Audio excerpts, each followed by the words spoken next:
Is this some kind of joke? Staff Sergeant Rodriguez barked, his voice cutting through the tense silence. He wasn't looking at his Marines. His glare was fixed on the old man, standing quietly behind the firing line. Do you even know where you are, old man? Frank Morrison, 79 years old and dressed in worn jeans and a faded work shirt, did not react. He held a long cloth-wrapped object in his hands, his posture relaxed, but his eyes sharp. They missed nothing. He watched the flags on the range, each one telling a different story. A symphony of chaos that the young Marines' advanced equipment couldn't decipher. This is an active live fire range for force reconnaissance snipers. Rodriguez continued stepping toward him. Rodriguez was the archetype of the modern warrior, chiseled, confident, and draped in the latest tactical gear. His ballistic computer was strapped to his wrist, a piece of technology worth more than the car Frank drove. Civilian presence is strictly prohibited. I need you to leave now. Frank's gaze drifted from the windswept terrain to the staff sergeant. His eyes were pale blue, the color of a winter sky, and held a depth that seemed to absorb Rodriguez's aggression without reflecting any of it back. The wind is tricky today, Frank said, his voice a low, calm rumble. It's not just one wind, it's three. Rodriguez let out a short, incredulous laugh. A few of the younger Marines shifted uncomfortably. They had been at this all morning, their Stadioff-Tart Kestrel wind meters giving them conflicting readings. Their ballistic solvers spitting out firing solutions that proved useless time and time again. The target, a small steel silhouette at over 1,800 yards, might as well have been on the moon. The exercise was designed to push them to their limits, to simulate the impossible shots required in the mountains of Afghanistan or the vast deserts of Iraq. Right now, the impossible was winning. 3 wins, right? Rodriguez scoffed, crossing his arms. Listen, Pops, I appreciate the folk wisdom, but we have equipment for that. We're dealing with Coriolis effect, spin drift, and barometric pressure that changes every 5 minutes. It's a little more complex than holding up a wet finger. Frank offered a simple, non-confrontational shrug. That computer of yours can't see the thermal updraft coming off those rocks at 1,000 yards, and it can't feel the downdraft from that ravine on the left. The flag at the target is lying to you. It's showing a left to right, but the valley is funneling a current in the opposite direction, just this side of it. You're trying to solve one problem, but the bullet has to fly through 3. One of the younger Marines, a corporal named Jackson, lowered his spotting scope. He'd been watching the mirage boil and churn all morning. What the old man said made a strange kind of sense. The heat waves were flowing in different directions at different distances, but he wouldn't dare voice that. Not to Staff Sergeant Rodriguez. Rodriguez's face tightened. His professional pride stung. This old groundskeeper, he'd seen him mowing the grass near the barracks, was lecturing him on long-range marksmanship. And I suppose you could do better, he challenged, his voice dripping with sarcasm. He gestured at the long cloth-wrapped object in Frank's hands. What have you got there anyway? Grandpa's squirrel rifle. Slowly, deliberately, Frank began to unwrap the object. It wasn't a modern tactical rifle with a carbon fiber stock and an adjustable chassis. It was a thing of wood and steel. The walnut stock was dark with age and linseed oil, scarred and dented in a way that spoke of a long, hard life. The action was a familiar bolt-action design, and the scope mounted on top was simple with none of the complex turrets and reticles of the modern optics on the line. It was an M40A1, the rifle of a bygone era, a relic. The snipers stared. That rifle was a legend, something they'd only seen in museums or historical photos from the Vietnam War. To see one here in the hands of this old man was surreal. Rodriguez let out a disbelieving chuckle. You cannot be serious. You think that antique can even reach the target, let alone hit it. The barrel on that thing is probably worn smooth. He pointed at the rifle stock at a particularly deep gouge near the bolt. Look at this thing. It belongs in a museum. You're going to hurt yourself. The moment Rodriguez's finger pointed at the worn wooden stock, the shimmering heat of the range dissolved in Frank's mind. The world went green and wet. He was no longer 79, but 19. The air wasn't dry and dusty. It was thick with the suffocating humidity of a Vietnamese jungle. The smell of mud and decay heavy in his lungs. Rain fell in a steady, lukewarm drizzle, plastering his uniform to his skin. He was lying on his belly in a nest of ferns, perfectly still, his heart a slow, steady drum against his ribs. He held the same rifle, its walnut stock slick with rainwater and mud. The gouge Rodriguez had mocked was fresh, a shard of shrapnel from a mortar round that had landed too close just minutes before. Through the simple scope, he watched a small clearing a half-mile away. An enemy machine gunner was setting up a position that would pin down an entire platoon of his brothers. His breathing was the only thing in the world he could control. He let half a breath out and held at the crosshairs, settling. The wind, even here, was a lyre swirling through the triple canopy jungle. But he didn't need a flag. He watched the way the rain slanted, the way a single leaf trembled on a branch. He squeezed the trigger. The memory ended with the quiet thud of the suppressed shot, a sound swallowed by the jungle. Back on the range, the sun beat down. Frank's eyes refocused on Staff Sergeant Rodriguez. The old man's expression hadn't changed, but something in his presence had settled, become heavier. He had heard the mockery, but it didn't land. The rifle was not a museum piece. It was a part of him. Corporal Jackson watched the entire exchange, a knot of unease tightening in his stomach. He was a good Marine. He respected the chain of command, but he also respected his elders, and the staff sergeant's blatant disrespect felt wrong. More than that, there was something about the old man, a flicker of recognition in the back of his mind. He'd seen him around the base for years, always quiet, always keeping to himself. But he'd also heard stories, whispers from the old salts at the armory, legends about the quiet groundskeeper who used to be somebody. Rodriguez was now fully committed to his course of action. His own failure on the range had curdled into anger, and Frank was the perfect target. "I'm not going to ask you again, sir. This is a restricted area. You are a civilian, and you are creating a safety hazard. Put that weapon down and step away from the firing line." Jackson knew he had to do something. He couldn't confront the staff sergeant directly, but he could make a call. "Rodriguez," he said, standing up, "my spotting scope's reticle is swimming. I think the nitrogen seal broke from the heat. Permission to take it to the repair shop at the armory." Rodriguez, distracted and annoyed, waved a dismissive hand. "Whatever. Just get it fixed. We're not packing up until we hit this target." Jackson grabbed his scope and jogged away from the firing line, his heart pounding. He didn't go to the repair shop. He ducked behind a line of Humvees, pulled out his phone, and found the number he was looking for. The phone rang twice before a growly voice answered. Armory Master Sergeant Thompson speaking. "Master Sergeant, it's Corporal Jackson from Charlie Company." "Jackson, what can I do for you? Don't tell me you broke another $30,000 scope." "No, Master Sergeant, I'm out at Whiskey Jack Range with Staff Sergeant Rodriguez's team." Jackson lowered his voice, glancing back toward the firing line. "You're not going to believe this. Staff Sergeant Rodriguez is tearing into that old guy who helps tend the grounds, the quiet one." There was a pause on the other end of the line. "The old man with the limp. That's him. But, Master Sergeant, he brought a rifle with him, an old M40A1. And the staff sergeant is about to have him arrested for trespassing." Jackson hesitated. He called him Frank Morrison. The silence on the other end of the line was sudden and absolute. It stretched for a full 5 seconds. When Master Sergeant Thompson spoke again, his voice was completely different. It was tight, urgent, and stripped of all its earlier gruffness. "Son, are you telling me that Frank Morrison is on that range right now?" "Yes, Master Sergeant." "Stay right there, Jackson.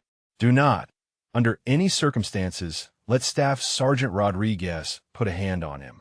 Do whatever you have to do. I'm making a call. Just keep them there." The line went dead. Jackson stood behind the Humvee, a new kind of dread creeping up his spine. He had the distinct feeling he had just pulled the pin on a grenade. Colonel Sarah Mitchell, the commanding officer of the Marine Advanced Marksmanship Training Center, was in the middle of a budget meeting that was making her wish for the relative simplicity of a firefight. Her aide, a young captain, knocked and entered without waiting for a response. His face pale. "Colonel, I apologize for the interruption. but there's a priority call on your direct line from Master Sergeant Thompson at the main armory. He said to tell you it's a Whiskey Jack protocol. Colonel Mitchell frowned. There was no such thing as a Whiskey Jack protocol, but she knew Thompson, the Master Sergeant, was a man who had forgotten more about the Marine Corps than most officers ever learned. He didn't engage in hyperbole. Mitchell picked up the phone. "This is Mitchell." She listened, her posture slowly stiffening, her knuckles turning white where she gripped the receiver. Her side of the conversation was short, clipped, and escalating in intensity. "At Whiskey Jack Range with Staff Sergeant Rodriguez's team." "Who is there?" "Say that name again." There was a long pause. The colonel's eyes widened, a look of profound shock washing over her features. "Are you absolutely certain?" She listened for another moment, then slammed the phone down onto the cradle with a crack that made the captain flinch. She stood up, her chair scraping loudly against the floor. The budget meeting was forgotten. "Captain," she barked, her voice a low command that broke no argument. "Get my vehicle now. Tell the base sergeant major to meet me at the front entrance in 2 minutes. We're going to Whiskey Jack Range." Lights and sirens all the way. Back at the range, Staff Sergeant Rodriguez had reached his breaking point. The old man's placid refusal to be intimidated was more infuriating than any argument. "That's it. I'm done with this circus," Rodriguez declared, his voice rising. He took a step closer to Frank, invading his personal space. "Sir, I'm giving you a direct order to vacate this military installation. If you refuse, I will place you under apprehension myself and have the MPs escort you to a holding cell." To emphasize his point, he reached out and placed a firm hand on Frank's shoulder, intending to guide him away from the firing line. "You are interfering with a live-fire exercise and endangering my Marines. We're done talking." Frank didn't move. He didn't even flinch. He simply looked at the younger Marine's hand on his shoulder, then up at his face. The look in his eyes was not anger, not fear. It was something closer to pity, a profound, weary sadness. That was when the first siren cut through the air. It started as a distant wail, a sound so out of place on a remote range that everyone stopped. All heads turned toward the long dirt road leading from the main base. A plume of dust was rising, growing larger by the second. It wasn't one vehicle. It was a convoy. 2 black command Humvees and a military police cruiser. Their lights flashing silently in the bright sun were speeding toward them at a pace that tore up the road. The convoy screeched to a halt just yards from the firing line, doors flying open before the vehicles had fully stopped. The first man out was Colonel Mitchell, her uniform immaculate, her face a mask of cold fury. Following right behind her was the base sergeant major, a man who looked like he had been carved from granite. The entire range went deathly silent. The snipers who had been watching the confrontation between their staff sergeant and the old man snapped to attention. Staff Sergeant Rodriguez froze, his hand still on Frank's shoulder, a look of utter confusion and dawning horror spreading across his face. He had been in the Corps for 15 years and had never seen the base commander and the sergeant major arrive anywhere, let alone a firing range with such speed and intensity. Colonel Mitchell ignored Rodriguez completely. Her eyes were locked on Frank. She strode forward, her boots crunching on the gravel, stopping directly in front of the old man. She looked at Rodriguez's hand on Frank's shoulder, and her eyes narrowed to dangerous slits. Rodriguez snatched his hand back as if he'd been burned. Then the unthinkable happened. Colonel Mitchell, a full colonel in command of the most elite training facility in the Marine Corps, snapped to the sharpest, most respectful salute of her life. Her back was ramrod straight, her arm locked, her gaze one of pure, unadulterated respect. "Morrison," the colonel's voice boomed across the silent range. "Sir, I apologize for the conduct of my Marines. There is no excuse for the disrespect you have been shown here today." A collective silent gasp rippled through the line of young snipers. Their staff sergeant looked like he had been turned to stone. His jaw was slack, his face ashen. He had gone from being in complete command to being the object of a colonel's wrath in less than 30 seconds. The sergeant major walked over to Rodriguez and spoke in a low, terrifying whisper. "Staff Sergeant, What in God's name did you think you were doing? Colonel Mitchell held her salute until Frank gave a slow, almost tired nod. Only then did the colonel drop her hand. She turned to face the stunned group of snipers.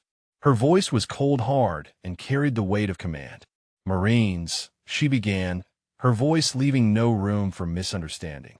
"You have been failing this test all morning because you believe the technology hanging off your rifles makes you marksmen. You have been humbled by a mile of air. And in your frustration, your leader chose to aim his disrespect at a man whose boots he is not worthy to polish." She gestured toward Frank. "For your education, allow me to introduce you to the man you have been disrespecting. This is Chief Warrant Officer 5 Frank Morrison, retired. He quite literally wrote the doctrine on high-angle and extreme crosswind shooting that you are all failing to apply. In Vietnam, they didn't have names for the enemy's snipers, but the enemy had a name for him. They called him the Ghost of the Nam Valley." The colonel's eyes swept over the young faces, each one now a mask of awe and shock. Morrison holds the third longest confirmed kill in Marine Corps history. A shot he made in a monsoon with winds that would make today look like a calm breeze. And he made that shot. The colonel paused, letting the words land with maximum impact with the very rifle your staff sergeant just called museum piece. She turned back to Frank. "Morrison, sir, would you do us the honor of showing these men how it's done?" Frank nodded slowly. He walked to the empty firing position, not with the brisk efficiency of the younger Marines, but with a slow, deliberate economy of motion. He lay down on the mat, settling in behind the old M40A1. He didn't use a bipod. He rested the rifle's forestock on his battered old rucksack. He took a few moments, just breathing, his eyes scanning the entire length of the range. "Your computers are looking for data," he said, his voice calm and instructive, speaking to the silent Marines. "You need to look for signs. See the shimmer over the rocks at 1,000 yards. It's flowing right to left. That's a thermal. But look at the grass on that berm at 1,500. It's barely moving and it's leaning toward you. The wind is rolling back on itself there. The flag at the target is all the way in the back, catching the main current. It's a head fake. You have to aim for a window in the wind." He made a few quiet clicks on his scope's elevation and windage knobs. They were simple, confident adjustments based on a lifetime of observation. He settled his cheek against the worn wood of the stock, a position he had held thousands of times before. He took a deep breath, let half of it out, and the range fell utterly silent. The crack of the old M40A1 was sharp, a nostalgic sound from a different war. Every spotting scope on the line was now trained on the distant target. For a long, breathless 2.5 seconds, there was nothing but the sound of the wind, and then, faint but unmistakable, a sound returned across the mile of shimmering air. The perfect, ringing sound of a copper-jacketed bullet striking hardened steel. A dead-center hit. A wave of spontaneous applause and cheers broke out from the young Marines. A release of the morning's tension and a show of pure respect. Colonel Mitchell just shook her head, a small, admiring smile on her face. She then turned that face, now cold again, toward Staff Sergeant Rodriguez. "Staff Sergeant," she said, her voice dangerously low, "your arrogance has blinded you to your duty. Your primary duty is not just to be a good sniper, but to make more of them. You had a living legend, a resource beyond price, standing right here, offering you wisdom for free, and you treated him like a trespasser. You have failed." Rodriguez stood rigid, his face a mess of shame and regret. "Colonel, no excuse, Colonel. There is no excuse," the colonel confirmed. "You and your entire team will be reporting for 1 week of remedial training in wind estimation and fieldcraft. Your instructor will be Mr. Morrison, if he is gracious enough to accept the task." Frank pushed himself up from the ground, his old joints protesting quietly. He walked over to Rodriguez, who couldn't meet his gaze.